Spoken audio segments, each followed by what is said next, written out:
Salam dalam kasih Kristus. Selamat berjumpa. Berharap kita semua berada dalam keadaan baik, penuh sukacita, dan senantiasa berharap dengan kekuatan dan rahmat Allah. Apapun yang terjadi di tengah-tengah kehidupan kita, biarlah kita hanya mengandalkan Dia, Sang Pemilik kehidupan. Mari kita berdoa.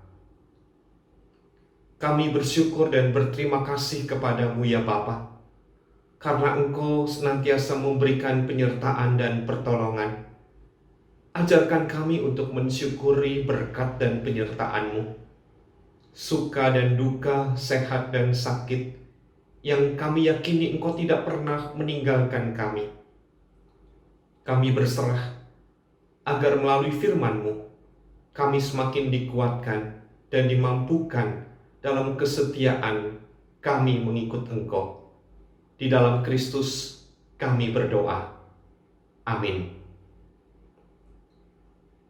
Kekasih-kekasih Kristus, mengikuti dan menurut apa yang dikehendaki Tuhan sesungguhnya menyelamatkan kehidupan kita.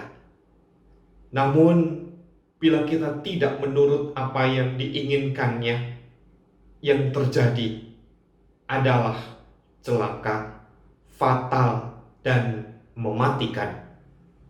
Hilangnya persekutuan kita dengan Tuhan karena seringkali terjadi kita berjalan menurut keinginan sendiri.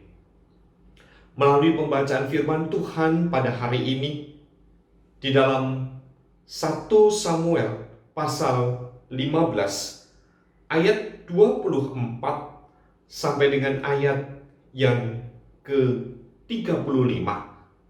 Kita diingatkan bagaimana seorang yang telah dipilih dan diurapi menjadi raja Israel, Saul, tidak melakukan seperti apa yang Tuhan mau.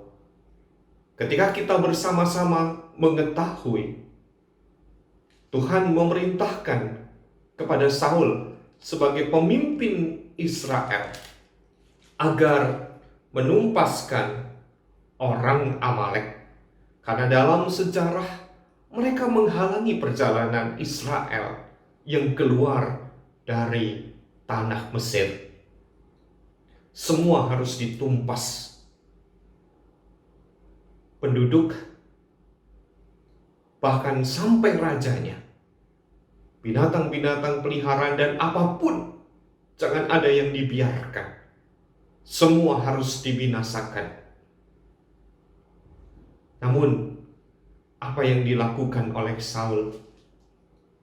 Saul justru menangkap hidup-hidup Raja Agag, dan ia memberikan kebebasan. Bukan hanya itu, tetapi Saul juga memerintahkan kepada orang-orang yang telah ikut serta, ribuan orang, agar mereka membiarkan barang-barang terbaik, ternak yang terbaik untuk diambil. Tuhan tidak suka dengan cara yang dilakukan oleh Saul. Saul tidak menurut apa yang diperintahkan Tuhan. Melalui Samuel, Tuhan mengingatkan dan menegur bahwa apa yang dilakukan itu tidak berkenan di hadapan Tuhan.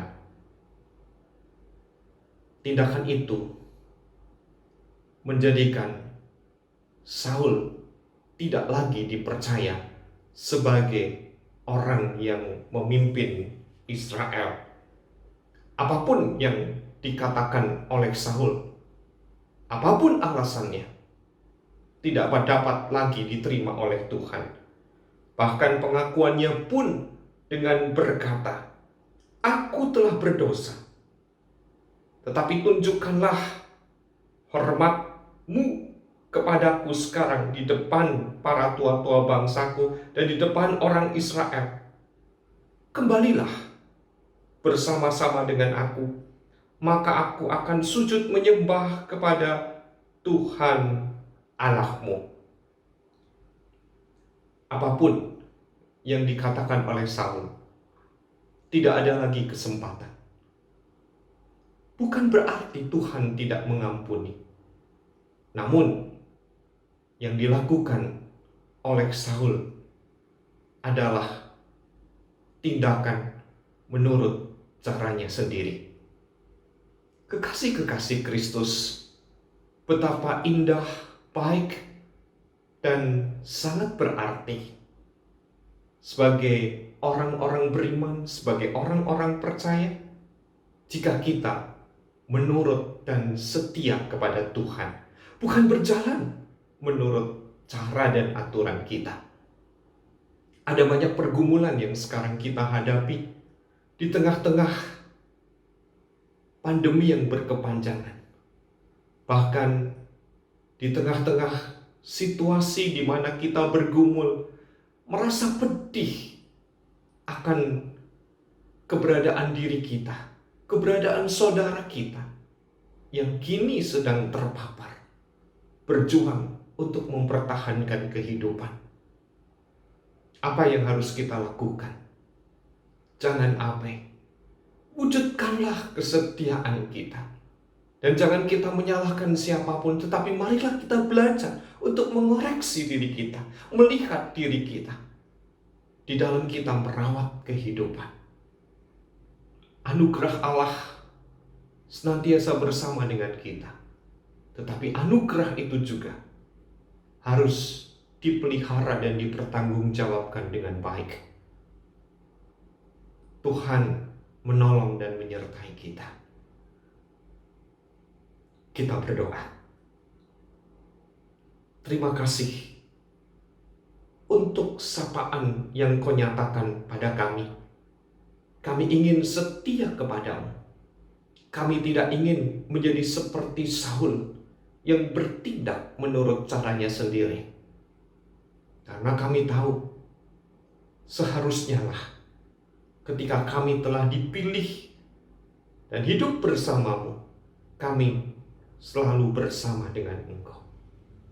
Sertai dan pimpin kami, agar kami berada dalam rahmat dan anugerah-Mu. Di dalam Kristus kami berdoa. Amin.